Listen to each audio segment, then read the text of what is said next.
दोस्तों आज मैं बात करने वाला हूँ सेविंग अकाउंट से जुड़ी 5 महत्वपूर्ण बातों पे। अगर आप भी इन 5 बातों का ध्यान रखते हैं तो आप होने वाले बहुत सारे नुकसान से बच सकते हैं। तो आइए वीडियो शुरू करते हैं। हेलो फ्रेंड्स, अगर आप सैलराइड पर्सन हैं तो बैंक में एप्लीकेशन देकर अपने सेविंग अकाउंट को इमीडिएटली सैलरी अकाउंट में कन्वर्ट करिए। जैसे ही आपका अकाउंट सैलरी अकाउंट में कन्वर्ट हो जाता है तो आपको बहुत सारे बेनिफिट मिलता है, जैसे कि आपको मिनिमम बैलेंस चार्जेस नहीं लगते, आपका जो अकाउंट होता है वो जीरो बैलेंस अकाउंट हो जाता है। बहुत सारे बैंक SMS चार्ज भी नहीं चार्ज करते हैं। आप DD बनाने गए तो DD का कोई चार्ज नहीं लगता। NEFT RTGS चार्जेस भी वेवर होते हैं। ATM कार्ड का जो वेरिएंट मिलता है वो प्लेटिनम ATM कार्ड मिलता है, जिससे कि आप इंटरनेशनल लॉन्च यानी एयरपोर्ट पे लॉन्च फैसिलिटी जो होती है उसको फ्री में एक्सेस कर सकते हैं। और सबसे इंपॉर्टेंट, जब कभी आप इन फ्यूचर में आप लोन अप्लाई करते हैं, चाहे वो हाउसिंग लोन हो या कार लोन हो, तो आपको एडिशनल इंटरेस्ट रेट का कंसेशन मिलता है। बहुत सारे जो सैलरी अकाउंट वेरिएंट है उसमें किसी में एडिशनल इंश्योरेंस कवरेज भी होता है, तो आपको ये भी बेनिफिट मिल सकता है। अगर आप बिजनेसमैन है तो सेविंग अकाउंट का बहुत सारा वेरिएंट आता है यार। आप बैंक ऑफिशियल से पूछ सकते हैं यार कोई सेविंग अकाउंट का वेरिएंट बताओ जिसमें मैं कुछ एवरेज बैलेंस रखता हूँ तो मेरे को जो सैलरी अकाउंट होल्डर को बेनिफिट मिलता है वो बेनिफिट मैं भी ले सकूँ। तो आप उनसे पूछिए, क्या कि बहुत सारा ऐसा वेरिएंट आता है। कोई आपको एवरेज बैलेंस 5000 रखना है या 10,000 रखना है तो आपको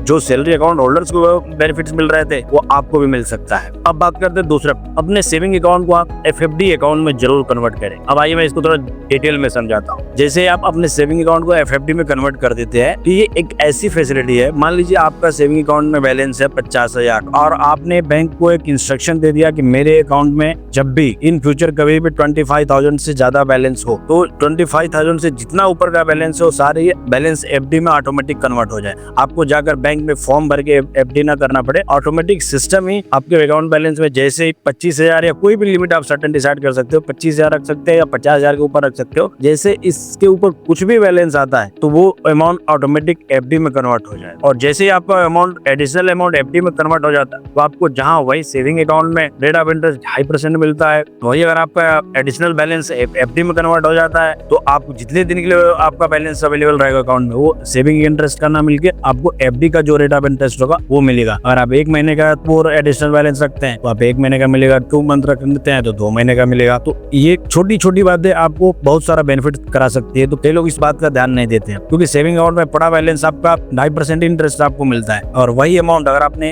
अपना सेविंग अकाउंट FFD में कन्वर्ट करा दिया यानी ऑटो स्विफ्ट फैसिलिटी आपने एक्टिव करा रखी है अपने सेविंग अकाउंट में तो आपका जो एडिशनल अमाउंट रहेगा ऑटोमेटिक FD में कन्वर्ट हो जाएगा। और फिर आपको मान लो इन फ्यूचर पैसे जरूरत पड़ेगी तो बैंक में ऐसा नहीं कि आपको जाकर FD क्लोज करानी पड़ती है, ऐसा कुछ भी नहीं होता। नॉर्मल आप सेविंग अकाउंट की तरफ पैसे निकालेंगे और आपको ज्यादा रिक्वायरमेंट है तो आपका FD ऑटोमेटिक क्लोज हो गया, आप सेविंग अकाउंट में आ जाती है और आप वो पैसा विड्रॉ कर सकते हैं। तीसरी बात, आज डिजिटल इंडिया के दौर में सब लोग यार UPI के शौक में पागल होकर रखते हैं, लेकिन मैं आपको एडवाइस करूंगा अपने सेविंग अकाउंट्स में यार बहुत सारा UPI ट्रांजैक्शन ना करिए, क्योंकि सेविंग अकाउंट का मेन पर्पज ही था कि ये लिमिटेड ट्रांजैक्शन के लिए अकाउंट ओपन होते थे और इसका मेन पर्पज सेविंग है। आज क्या है कि हम चाय भी पीते हैं, 10 रुपए पेमेंट कर रहा हूँ, 5 रुपए पेमेंट कर रहा हूँ तो UPI से तुरंत कर दे। नो डाउट ये बहुत ही कन्वीनियंट होता है, लेकिन मैं आपको एडवाइस करूंगा हर जगह अपनी पर्सनल डिटेल जो स्कैन करना है, थोड़ा बहुत पैसा अपने पास रख के जहाँ 10 रुपया 20 रुपया 30 रुपया देना हो तो आप UPI के माध्यम से ना देके आप कैश में ट्रांजेक्शन कीजिए। इससे क्या है एक तो फालतू एक्सपेंडिचर नहीं होता लाइफ में, इससे आप जैसे आप कैश में देते ना तो आपको थोड़ा समझ भी आता है, पैसों की वैल्यू भी होती है। वॉलेट से निकाल के जब पैसा इंसान पेमेंट करता है तो थोड़ा फीलिंग आती है यार ये तो मेरा एक्सपेंडिचर हो रहा है, लेकिन अब वही UPI से जब हम पेमेंट की बात आती है तो हम सोचते हैं 10 रुपया ही चलो पेमेंट कर देते, क्योंकि वहाँ पैसा दिख नहीं रहा है। इसके चक्कर में क्या है एक्सपेंडिचर बहुत सारा हो जाता है। आप अपने गूगल पे की हिस्ट्री में जाकर मंथ में देखिए, आपको बिलीव नहीं होगा कि आपका पूरे महीने का एक्सपेंडिचर कितना है। UPI के इस दौर में पागल न हो जाइए, सेविंग अकाउंट में लिमिटेड UPI कीजिए। तो छोटे ट्रांजेक्शन के लिए